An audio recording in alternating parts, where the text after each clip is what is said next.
Hai Sobat Malam, ketemu lagi sama ONB History. Gimana kabar kalian? Semoga selalu sehat ya. Sebelum kita masuk ke dalam kisah yang akan kita bahas pada malam ini, gimana menurut kalian dengan foto yang satu ini? Cantik, imut, manis, dan sama sekali tidak terlihat sosok gadis yang kejam, bukan? Nah, pasti dari kalian sudah banyak yang tahu mengenai berita yang tengah viral beberapa hari ini di Instagram, TikTok, dan juga media-media sosial lainnya. Ya, Isabella Guzman. Siapa sih sebenarnya dia? Dan apa motif dia sampai tega menghabisi nyawa ibunya sendiri? Namun sebelum kita membahas kisah miris ini, kami butuh dukungan kalian dengan klik tombol subscribe dan klik lonceng notifikasinya agar kalian tahu video terbaru dari kami. Klik juga tombol like-nya ya, jika kalian suka dengan konten video yang seperti ini.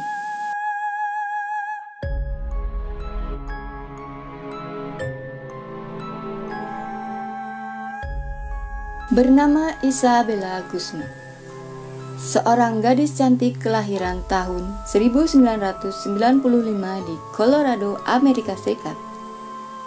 Ia menghebohkan warganet karena menghabisi nyawa ibu kandungnya sendiri yang bernama Yunmi, berusia 47 tahun, dengan menikam bagian wajah dan leher sebanyak 151 kali. Diberitakan sebelumnya, jika gadis remaja ini menghadapi dakwaan dengan tuduhan pembunuhan tingkat pertama, dia dituduh menikam ibunya sebanyak 48 kali di bagian wajah dan 31 kali di bagian leher. Kejadian itu terjadi di dalam kamar mandi rumah mereka di tanggal 28 Agustus 2013 silam.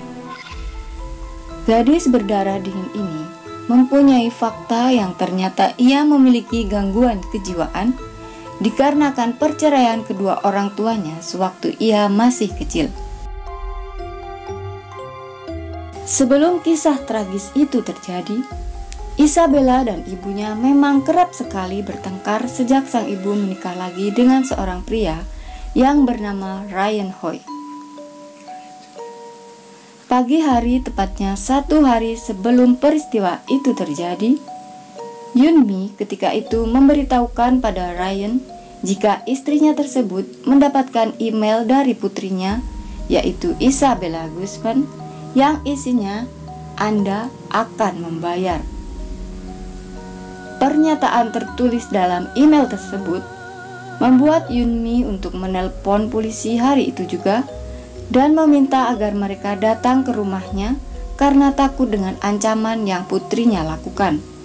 Akhirnya setelah ada perbincangan antara Yunmi, Isabella, dan juga petugas, mereka menanggapi jika hal ini terjadi karena adanya masalah keluarga yang tampaknya sudah mereka selesaikan. Kemudian setelah petugas itu pergi, Isabella Guzman lalu masuk ke kamar tidurnya dan tetap berada di sana sepanjang malam, sementara Yunmi kembali melakukan aktivitas seperti biasa. Tak lama kemudian, Ryan Hoy mendengar suara dentuman dari lantai atas dan seketika itu istrinya terus memanggilnya. Ternyata setelah Ryan melihat apa yang terjadi di sana, Isabella bersama istrinya sudah ada di dalam kamar mandi. Dan ketika Ryan berusaha membuka pintu kamar mandi tersebut, Isabella mengunci kamar mandi dengan punggungnya agar pintu tetap tertutup.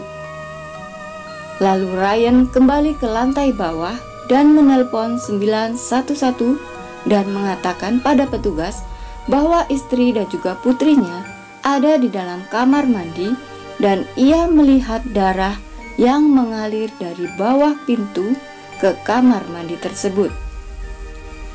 Setelah menelpon petugas, Ryan Hoy kemudian kembali ke lantai atas dan dia melihat putrinya telah berdiri di ambang pintu kamar mandi sambil memegang pisau.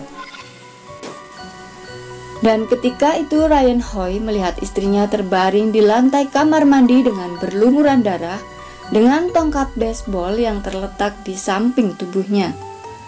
Saat polisi sampai di rumah itu, mereka menemukan tubuh Yunmi yang tergeletak di lantai kamar mandi dengan keadaan telanjang dan banyak luka robek dan juga tusukan.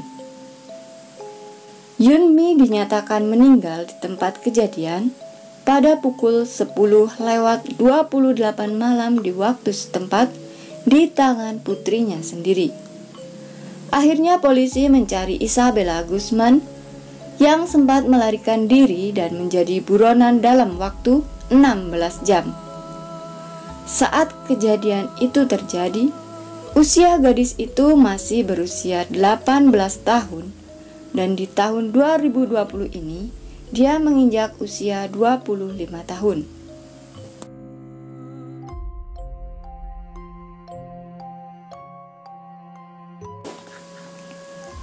Dari kisah ini ada hal yang lebih miris lagi, yaitu ketika Isabella didakwa dan pengadilan Colorado sendiri memvonis bahwa dia tidak bersalah. Hal ini disebabkan jika menurut keterangan dari Dr. Richard Pons, Isabella didiagnosa mengalami paranoia schizophrenia, yaitu orang yang mengalami delusi bahwa ada orang lain yang ingin melawan dirinya atau keluarganya. Dan pada umumnya, pengidap penyakit ini merasa bahwa dirinya lebih kuat, lebih hebat, dan bahkan memiliki pengaruh besar dari musuh-musuh hayalannya yang seperti berhalusinasi gitu ya. Nah, pemicu penyakit ini sendiri bisa terjadi pada seseorang yang mengalami stres pada usia muda dan rasa trauma ketika masih anak-anak. Hal ini pun bisa terjadi jika orang tersebut menyalahgunakan obat-obatan. Seperti halnya Isabella Guzman yang sering menatap ke ruang kosong, kemudian dia sering berbicara sendiri, bahkan ia juga tertawa sendiri. Bahkan ketika dalam persidangan pun, gadis ini tampak tidak merasa bersalah dan tersenyum di depan kamera wartawan yang meliputnya. Duh, apa nih tanggapan kalian untuk kelakuan si cewek ini? Jadi, motif pembunuhan ini terjadi mungkin karena adanya sebuah tekanan yang dialami Isabella Guzman sendiri, karena sejak kecil dia seperti memiliki trauma sendiri yang diakibatkan perceraian kedua orang tuanya. Dan pada akhirnya membuat dia depresi dengan keadaan sampai memicu adanya halusinasi yang kerap sekali ia alami sehingga memicu adanya kejadian mengerikan tersebut. Nah, itu tadi kisah miris dan tragis yang dilakukan oleh Isabella Guzman. Dan pesanku buat kalian semua, seperti apapun masalah yang ada dalam hidup kalian, tetaplah berpikir positif. Karena dengan berpikir positif, maka kita akan bisa lebih bijaksana lagi dalam menyikapi masalah yang ada pada diri kalian.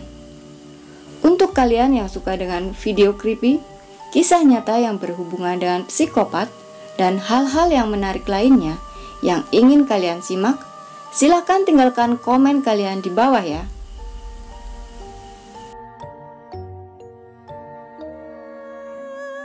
Sampai di sini dulu video untuk kita malam ini.